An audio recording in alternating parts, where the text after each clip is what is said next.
So here's a fun one. You know how you guys are always commenting on my videos about gun laws in Massachusetts and saying, well, by golly, those laws are unconstitutional.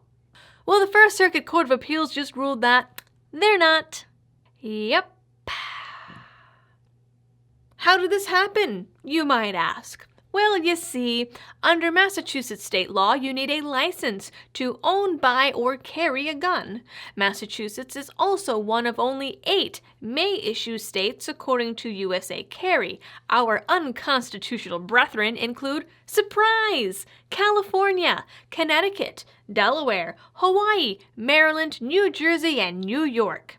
Rhode Island is a weird, funky hybrid, but we won't get into that.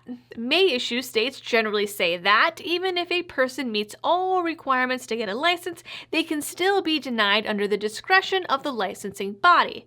In Massachusetts, that comes down to good cause, and good cause is defined at the local level by your local police force, which means more rural towns find self-defense to be a broad but acceptable reason to apply for a gun license, while urban areas have all kinds of crazy restrictions, like restricting it to only collecting, or employment, or transport, or shooting competitions. The possibilities of what they'll restrict you to on your license are basically endless.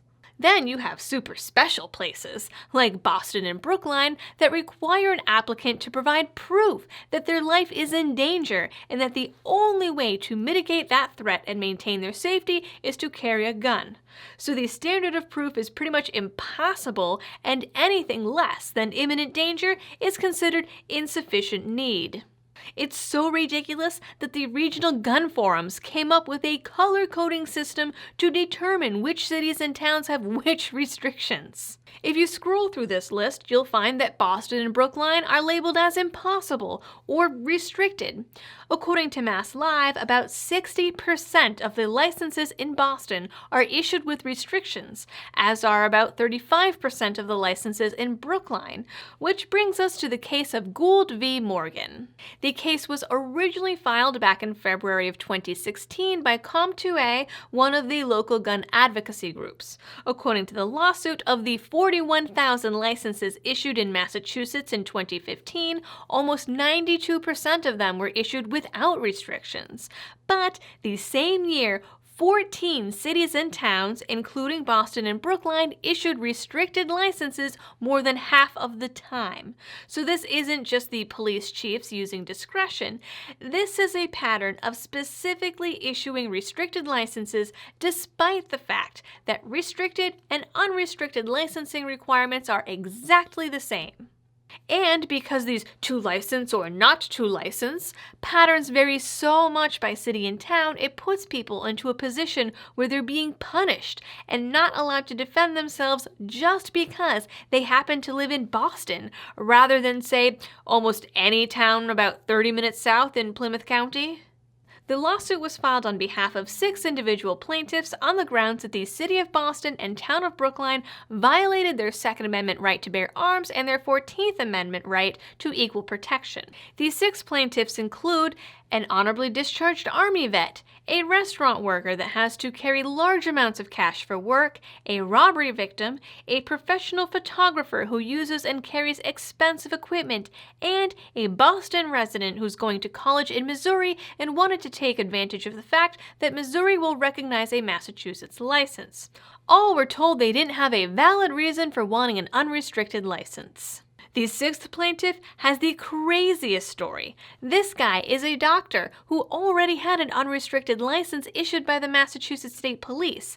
But when he went to apply in Boston, the police told him that while doctors usually get unrestricted licenses, he wouldn't get an unrestricted license simply because he wasn't licensed to practice medicine in Massachusetts, because his medical license so clearly should have a bearing on his right to self-defense.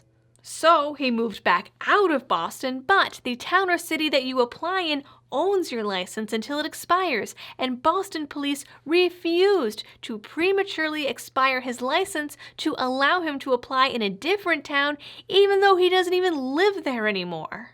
And somewhere along the way, Everytown for Gun Safety got involved and showed up on behalf of the Boston police and submitted a 20-page brief that basically claimed that because Massachusetts has such a strong history with guns, and because someone restricted guns back in 14th century England, everything Massachusetts does is constitutional in a historical context.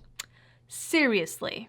They literally submitted a 20-page brief on the history of firearms laws, going all the way back to England in 1328, and submitted that as an argument for restricted licenses. And somehow, it worked. You ever hear that saying about how you shouldn't keep making the same mistake just because you already spent so much time making it? Yeah, that applies to gun laws too.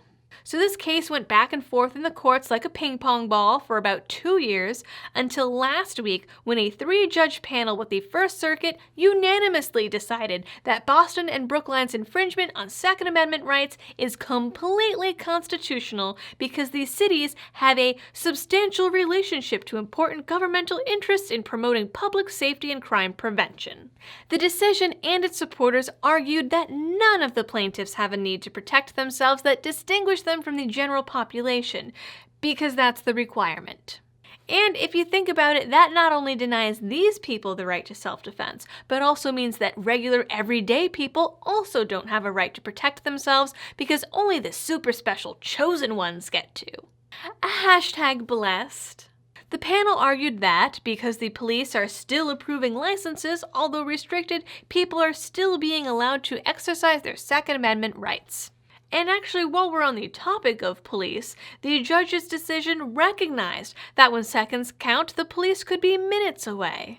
Police may not be able to respond to calls for help quickly, so an individual within the 4 walls of his own house may need to provide for the protection of himself and his family in the case of emergency. But because the home is where families reside, where people keep their most valuable possessions, and where they are at their most vulnerable, especially while sleeping at night, the right to self-defense upon which the plaintiffs rely is at its zenith inside the home. Because outside, where all the bad guys are, people can rely on the not always so reliable police, and because public safety interests outweigh individual interests in self-defense. You know, you'd think with all their fancy degrees from Harvard and Yale that these judges would understand the meaning of shall not be infringed.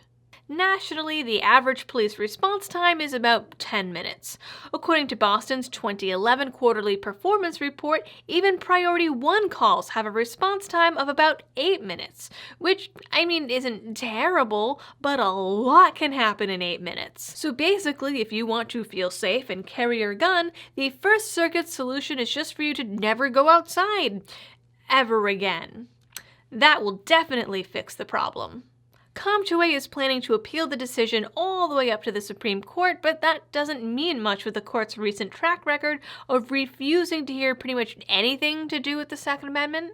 But there might be at least a slight chance now that 3 appeals courts have ruled in favor of the second, such as the Heller and Young cases, while 3 other courts have now ruled against it. It creates an even split, which might make it pretty difficult for the Supreme Court to refuse. That is your crazy pants Second Amendment and firearm news for the week. Please don't forget to like, share, and subscribe. Drop me some comments. Find me on the Twitter.